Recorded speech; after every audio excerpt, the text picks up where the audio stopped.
His face felt like it had been dragged over burning hot coals and then left in the sweltering desert. And as the sun's rays beamed down on him, they split into 10,000 flaming arrows that soared through the air and pierced deep into his face. His cheek was ablaze. It glowed, stung, and blistered red, but that pain was nothing compared to what he felt in his balls. His touchy testicles throbbed terribly, telegraphing pain throughout his entire body. He was doubled over on his knees. It was all he could do to cope with it.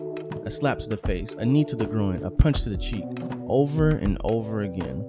No matter how much he begged or pleaded, this torture would not stop. Loki of Asgard, god of mischief, was being tortured in a time loop. He was reliving the aftermath of one of his infamous pranks.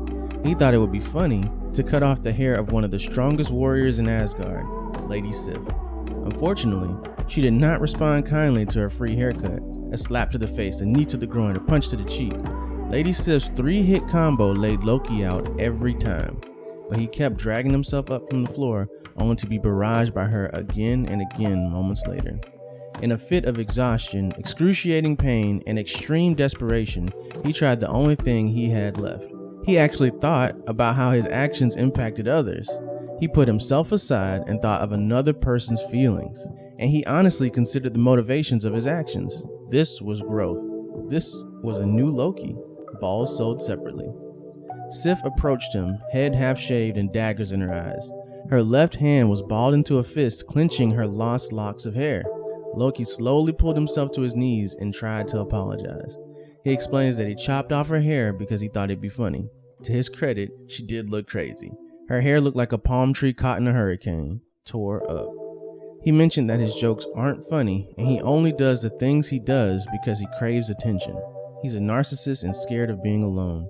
Sif pauses to contemplate his words. Loki's honesty saves his face and his crown jewels from another pummeling, but what she said next hurt worse than all the pain from her blows. Not because she said it with malice or to persuade him to do something or to hurt him, but because it was a simple truth. Sif reaches down, pulls Loki to his feet, and stares him deep in the eyes. She says, "You are alone, and you always will be."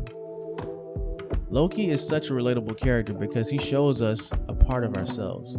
We are the prankster. We are the irritating little brother crouching behind every corner waiting to pop out and scare someone. We are different. We don't want to fit in. We want the attention. We want our genius recognized. We want them to see how much time and effort we went through for their attention, because for most of us, our deepest fear is being alone. This fear ruled Loki, but once he finally faced it, he began to change. He began to identify the flaws in his personality. Why does no one trust him? Because he always betrays them. Why does he betray everyone? Because he's always been alone, so he has to do what's best for him. Why has he never fallen in love? Because he was afraid if he really opened up to someone, they would reject him and he would be forever alone. All of Loki's most giant flaws and biggest decisions can be traced back to his fear, and that is what makes Loki so relatable.